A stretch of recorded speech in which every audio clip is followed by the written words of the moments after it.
এ মজলিস এত বড় দামি, এত বড় নামি, এত বড় দামি, এত বড় নামি যে মানুষটা অন্যায় করেছিল, নোংরামি করেছিল, আল্লাহর দরবারে দুখানা হাত তুলে দিয়ে বলে, পরওয়ারদিগারে আলম, আমি অন্যায় করেছি, ত্রুটি করেছি, ভুল করেছি, জেনা করেছি, ব্যভিচার করেছি, পৃথিবীর কেউ জানে না, কেউ বলতে পারবে না।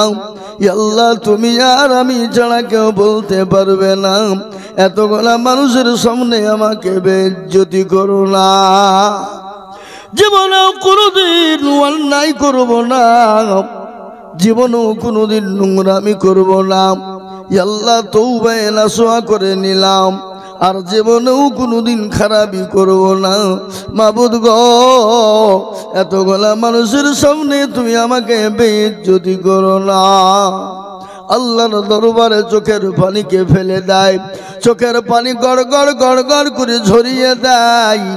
আল্লাহ ডাক দিয়ে বলে, বান্দা আমি সব সহ্য করতে পারি, কিন্তু কোনো বান্দা যদি অন্যায় করে, নোংরামি করে, যদি ভুল বুঝে, যদি জীবনের গুনাহগুলো আমার কাছে ক্ষমা চায়, আমার কাছে একবার যদি তওবা করে, আমি আল্লাহ তার সমস্ত গুনাহকে ক্ষমা করে দিই। সুবহানাল্লাহ বলবেন না? বাড়িতে গিয়ে বলবেন নাকি? হ্যাঁ মুসলমান, আল্লাহ এত বড় দয়ালু, তিনি আরহামার রাহিমিন, তিনি পরওয়ারদিগার। এ বাবা, আল্লাহ তার বান্দাকে এতটাই ভালোবাসেন, কিছুক্ষণ পরে দোয়া মঞ্জুর হয়ে গেল, কবুল হয়ে গেল। মুসা নবী বললেন, আল্লাহ তুমি এক্ষুনি বললে দোয়া কবুল করবো না, আর একজন মানুষও মজলিস থেকে উঠলো না, তুমি কেন দোয়া কবুল করলে বলো? আল্লাহ বলে, মুসা রে মুসা, আমি তোকে আগেই বলেছি, আমি যেটা জানি সেটা তো জানিস না। ও মুসা শোন, ওই মজলিসের ভিতরে মানুষটা অন্যায় করেছিল বটে, কিন্তু এত কান্না করেছে, এত কান্না করেছে, আমি আল্লাহ সব সহ্য করতে পারি, কিন্তু কোনো বান্দা যদি কান্না করে চোখের পানি ফেলে দেয়, আমি আল্লাহ কোনোদিন সহ্য করতে পারি না। আমি আমার বান্দার সব গুনাহকে ক্ষমা করে দিয়ে আমি তার ওপর রাজি এবং খুশি হয়ে আমি আল্লাহ দোয়া মঞ্জুর করে নিয়েছি। জোরে বলুন সুবহানাল্লাহ। আল্লাহ এত বড় দয়ালু, অথচ আমরা মুসলমান আল্লাহকে চিনি না। আজকে পৃথিবীর জমিনে আপনাকে আমাকে সব থেকে বেশি ভালোবাসেন কে? পৃথিবীর জমিনে মা এবং বাপ। কিন্তু মা বাপ যতটা না ভালোবাসেন, তার লক্ষ কোটি গুণ বেশি ভালোবাসেন আল্লাহ। নিঃশ্বাসের মালিককে, বিশ্বাসের মালিককে। এ বাবা, সারা শরীরের মালিক হলেন একজন, তিনি হলেন আল্লাহ। অথচ মুসলমান আল্লাহকে চিনে না, আল্লাহ রসুলকে চিনে না, কোরআন চিনে না, মসজিদ চিনে না, মাদ্রাসা চিনে না, মক্তব চিনে না, আলেম উলামা চিনে না। এই জন্যে আজকে এই জাতির বড় দুর্দিন। দুর্দিন না? কথা বলেন, এই জাতির দুর্দিন না সুদিন? সব থেকে বড় দুর্দিন। আজকে জাতিকে তুলে গালি দেয়, মুসলমানদের উপর অত্যাচার হয়, মুসলমানদের মেয়েদের উপর অত্যাচার হয়, মুসলমানদের মসজিদ মাদ্রাসার উপর অত্যাচার হয়, মুসলমানদের কোরআনের উপর অত্যাচার হয়, মুসলমানদের মসজিদগুলাকে বুলডোজার দিয়ে ভেঙে দেয়। হে বাবা, একটাই কারণ হলো, এই জাতি যতক্ষণ পর্যন্ত না শোধরাবে, ততক্ষণ পর্যন্ত জাতির দুর্দিন নামবে না, নামবে না। আর যার ইচ্ছা বেঈমানরা ইসলামকে নিয়ে কুরুচিকার মন্তব্য করে। আমি কিছুদিন আগে শুনে গেলাম, বোমাইপুর মাদ্রাসায় বলে গেছে, এই পশ্চিম বাংলার একজন কোলাঙ্গার জারদ সন্তান, যে খোঁজ নিয়ে দেখুন যে তার মা বাপের জন্মের ঠিক নাই, আগাছা নেতা, যার নাম হলো বিজেপির অর্জুন সিং, ইসলামকে নিয়ে কিছুদিন আগে কুরুচিকার মন্তব্য করেছে। করেছে না করে নাই? জোরে বলুন, কি বলেছে? মুসলমানদেরকে পুজোর মণ্ডপে যাওয়া নিষেধ, মুসলমানদের পূজার প্রসাদ খাওয়া যাবে না, মুসলমানদেরকে পুজোয় যাওয়া যাবে না, কিন্তু ইসলাম বলেছে রেপ করো কোনো যায় আসে না, ধর্ষণ করলে কোনো ক্ষতি নাই। ইসলাম কোনদিন কাউকে রেপ শিখিয়েছে? জোরে বলুন, নাউজুবিল্লাহ বলুন। ইসলাম রেপকে রক্ষা করেছে। জি, আপনার কি বলে? ধর্ষণকে রক্ষা করেছে।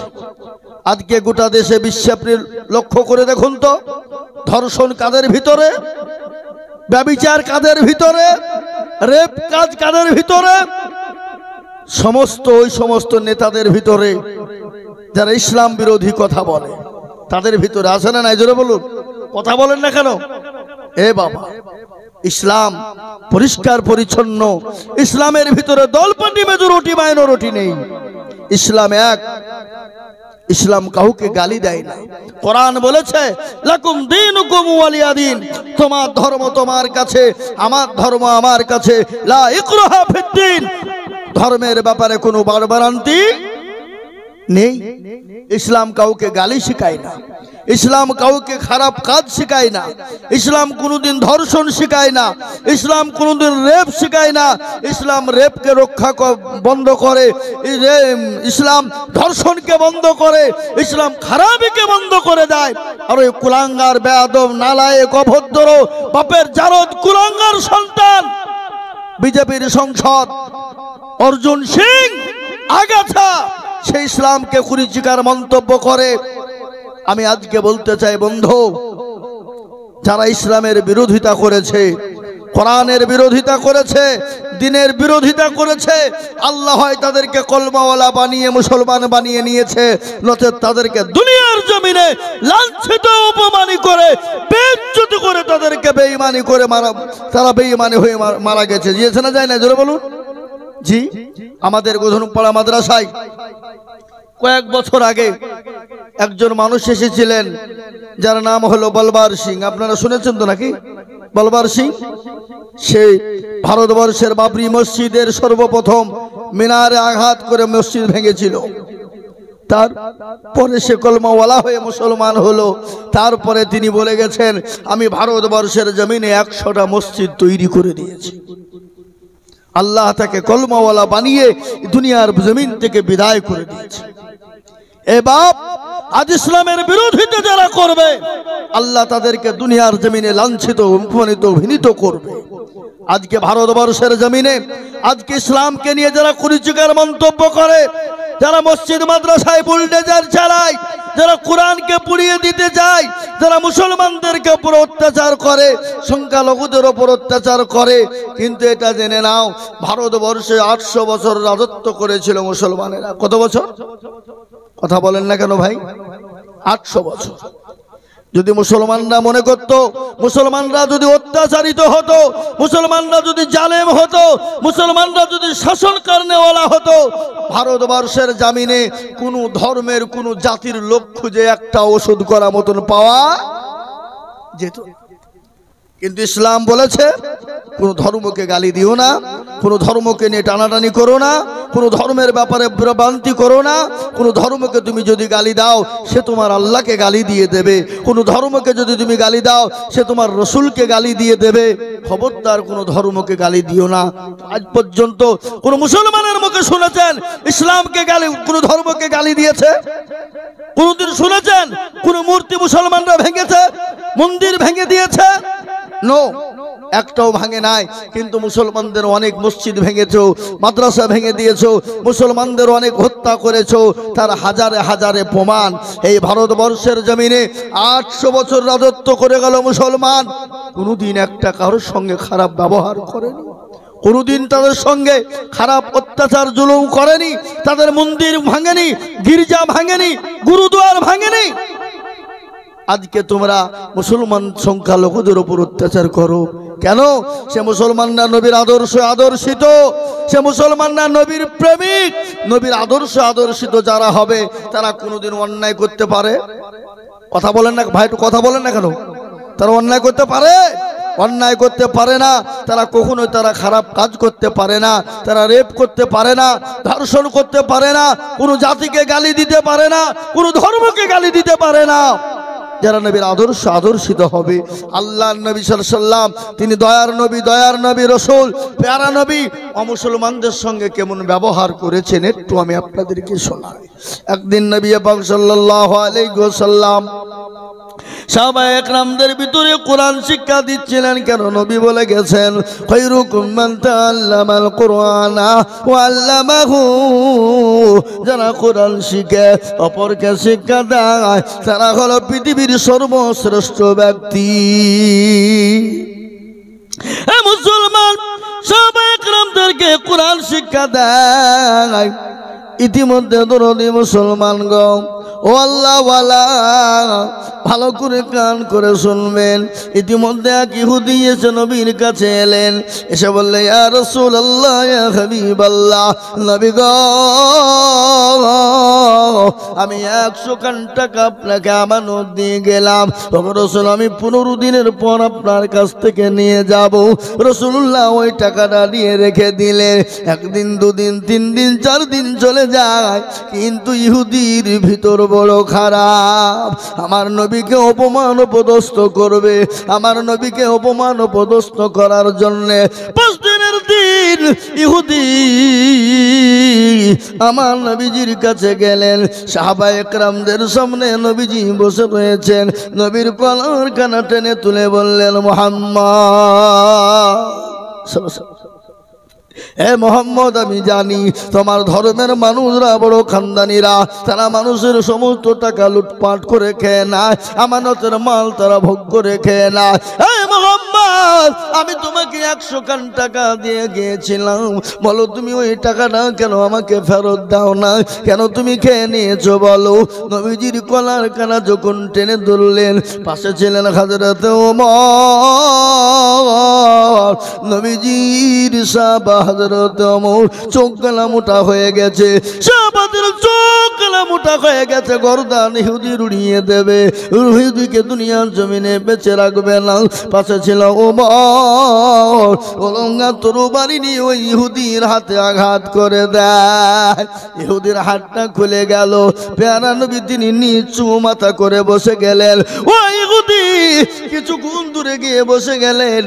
আল্লাহ নবী দয়ার নবী মায়ার নবী, তিনি তো রাহমাতাল লিল আলামিন। গজল আছে না, আল্লাহর নবী মায়ার নবী গো, আপনি নবী আমার জীবনের জীবন, আপনি আমার জীবন সাথী, অন্ধকার কবরের বাতি, আপনি হইলেন নির্দুনিয়ার দল।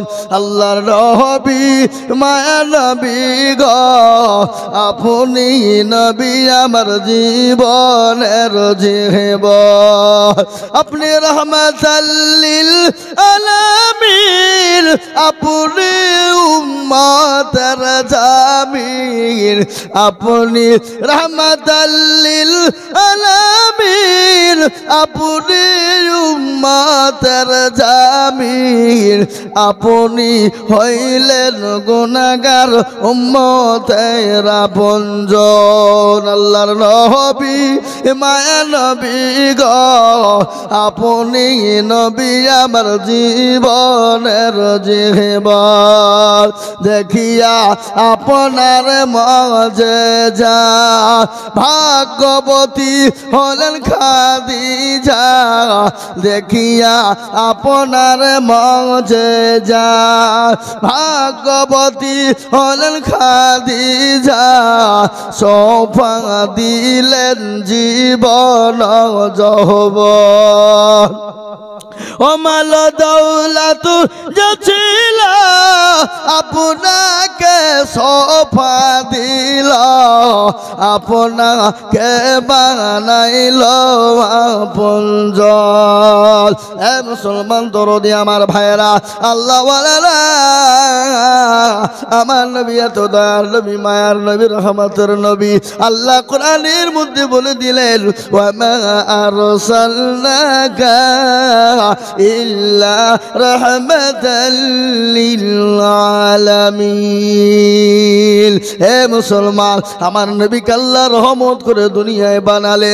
আল্লাহ নবীকে যখন পরে ওমরকে ডেকে বলে, ওমর গো শোনো শোনো, ও ওমর, কেন তুমি ওকে মেরেছ বলো, কেন আঘাত করলে বলো, যাও তুমি তাকে 100 টাকা দিয়ে দাও, যাও কত না আঘাত পেয়েছে, আর আঘাতের বদলে তাকে 5 কেজি খেজুর বেশি দিয়ে দাও। কি নবী, কি মায়ার নবী। ইহুদি মনে মনে বলল, হারে নবী, ইনি তো সেই মা আমিনার লাল, ইনি তো দয়ার নবী, ইনি তো দয়ার সাগর, ইনি তো রহমাতুল লিল আলামিন। সুবহানাল্লাহ। ইহুদি নবীজির কাছে দৌড়তে দৌড়তে চলে এলেন, নবীর হাতখানা চেপে ধরে বললেন, ইয়া রাসূলুল্লাহ, নবী গো, ও নবী, আমি বড় অন্যায় করেছি। রাসূলুল্লাহ বলল, ভাই ইহুদি রে, তুমি তো আমাকে 15 দিনের জন্য টাকা দিলে, তুমি তোমার অভাব, তুমি টাকার প্রয়োজন, আমাকে কেন বললে না? আমি তো তোমাকে দিয়ে দিতাম, কিন্তু 5 দিনের মাথায় তুমি এসে সাহাবাদের সামনে আমার কলার কানা কেন চেপে ধরেছ? ইহুদি বলে, ইয়া রাসূলুল্লাহ, আপনি আমাকে ক্ষমা করবেন, মাফ করে দেবেন গো নবী, আমি আপনার উম্মত নয়। বলে, কার উম্মত বলো? বলে, ইয়া রাসূলুল্লাহ, আমি ঈসা নবী আলাইহিস সালামের জামানার উম্মত। নবী গো, আমি তাওরাত, জবুর, ইনজিলের মধ্যে দেখেছিলাম এমন একজন নবীর দুনিয়ার আবির্ভাব হবে, যার নাম হবে মুহাম্মদ, যার বাপের নাম হবে আব্দুল্লাহ, যার মায়ের নাম হবে আমিনা। ওগো নবী, আপনি দয়ার নবী, আপনি তো মায়ার নবী, আপনি আমাকে কলমা পড়ে মুসলমান করে নিন, আর আপনি আমাকে মাফ করে দিন গো রাসূল। এই মুসলমান, ও দরদি মুসলমান, ইসলাম কোনোদিন কাউকে জোর করে কলমা পড়ায়নি, ইসলাম কোনোদিন তরবারির আঘাতে কলমা পড়ায়নি, ইসলাম কোনোদিন জবরদস্তি কাউকে মুসলমান বানাই নাই। বানিয়েছে? কথা বলেন, বানিয়েছে? হ্যাঁ? এ মুসলমান, আদর্শিত তারা পাগল হয়ে গেছে।